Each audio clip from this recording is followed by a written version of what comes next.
सिर्फ लड़की है। मेरी 10 साल की बेटी हर बार अपने दादा दादी के घर से घर आती थी तो रोती थी। मैंने एक रिकॉर्डर छिपाया और जब मैंने पूरी सच्चाई सुनी तो मैं चौंक गई। मेरा नाम मीरा है, मैं 35 साल की हूँ और मैं अपने पति अर्जुन और हमारी बेटी अनन्या के साथ मुंबई के एक अपार्टमेंट में रहती हूँ। मेरे लिए अनन्या मेरी पूरी दुनिया है, आज्ञाकारी, अपनी पढ़ाई में उज्जवल और बहुत स्नेही। लेकिन जैसे जैसे वह बड़ी होती गई उसके पास अधिक से अधिक चीज़ें होने लगीं जो उसे अपनी माँ के साथ साझा करना मुश्किल लगती थी।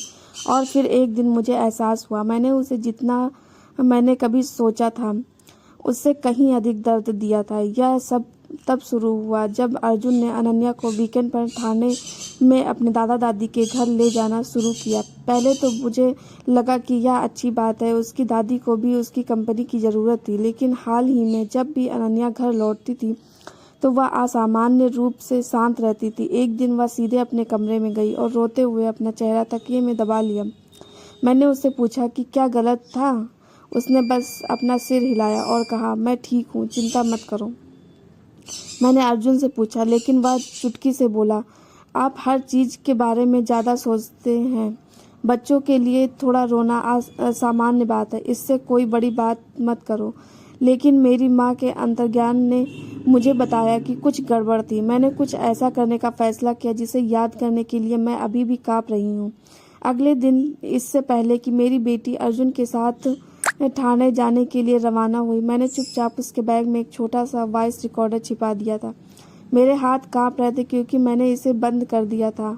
मेरा दिल धड़क रहा था। मुझे संदेह होने के लिए दोषी महसूस हुआ, लेकिन मेरे एक और हिस्से को सच्चाई जानने की ज़रूरत थी। उस दोपहर अनन्या घर आई और फिर से रोने लगी। मैंने उसे गले लगाया, यह दिखावा करते हुए कि मैं कुछ नहीं जानती। जब वह सो गई तो मैंने वॉइस रिकॉर्डर चालू कर दिया। मैंने जो सुना उसने मुझे अवाक कर दिया। उसकी दादी की आवाज़ में मराठी की तरह ही रस था। यह लड़की बिल्कुल तुम्हारी माँ की तरह है। ऐसी कौन सी महिला लड़के को जन्म नहीं दे सकती? अगर वह अच्छा पैसा कमाने के लिए पर्याप्त मेहनत नहीं करती है तो उसे फेंक दो। अनन्या की आवाज़ भावना से भरी हुई थी। मैं कोशिश करूँगी, कृपया मुझसे नफरत मत करो। मेरा दिल टूट गया। 10 साल का बच्चा, उसे इतनी क्रूरता क्यों सहनी चाहिए?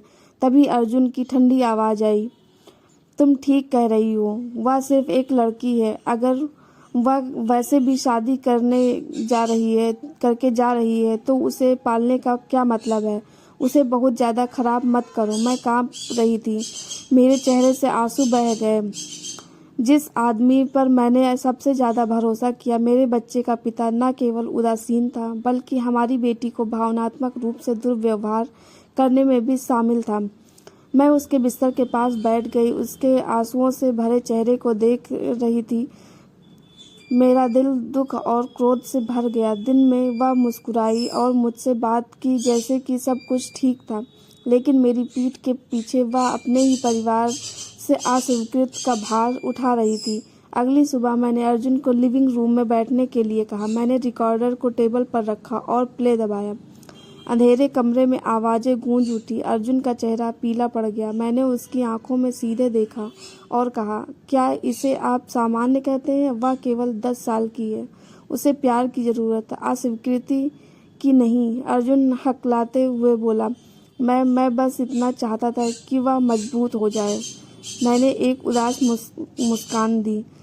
आप एक बच्चे को प्यार नहीं करने का एहसास कराकर उसे मजबूत बनाते हैं? क्या आपको एहसास है कि हर बार जब वह आपके माता पिता के घर से वापस आती है तो वह कितना रोती है? वह चुप थी, उसका सिर नीचे लटका हुआ था। पहली बार मैंने अपने पति की आंखों में शर्म देखी। उस रात मैंने अपनी बेटी को गले लगाया और फुसफुसाया, अनु, मुझे पता है कि आप बहुत कुछ कर चुके हैं। आपको यह वजन उठाने की ज़रूरत नहीं है। अपने प्रति सच्चे रहें। मैं हमेशा आपके लिए यही हूँ। वह दंग रह गई और फिर फूट फूट कर रोने लगी। माँ, मुझे लगा कि तुम मुझ पर विश्वास नहीं करोगी। मुझे डर था कि आपको बताने से आप केवल दुखी होंगे। मैंने उसे कसकर पकड़ लिया। उस पल में मुझे एहसास हुआ मेरी बेटी को जो सबसे बड़ा दर्द हुआ वह अकेले ही इससे गुजरना था। उस दिन से मैंने कसम खाई कि वह फिर कभी अपने दादी दादा के घर नहीं जाएगी। मैंने ठाणे में अर्जुन के परिवार से कहा, अगर आपके मन में अभी भी लड़कियों के प्रति पूर्वाग्रह है तो कृपया मुझे और मेरी बेटी को अकेला छोड़ दें। मैं अपनी बेटी पर दबाव कम करने में मदद करने के लिए बांद्रा में एक बाल मनोवैज्ञानिक के पास भी पहुंची। मेरे लिए व्यस्त मुंबई के केंद्र में रहने वाली एक माँ मेरे बच्चे को प्यार में पालने से ज़्यादा महत्वपूर्ण कुछ भी नहीं है। वॉइस रिकॉर्डर द्वारा सामने आई सच्चाई ने हमारे परिवार में दरार पैदा कर दी, लेकिन इसने एक बात भी स्पष्ट कर दी, बेटी के आंसुओं को कभी नज़रअंदाज नहीं करना चाहिए। दोस्तों, आपको ये कहानी कैसी लगी कमेंट करके ज़रूर बताना। हमारे चैनल पर नए हैं तो चैनल को सब्सक्राइब करना। धन्यवाद।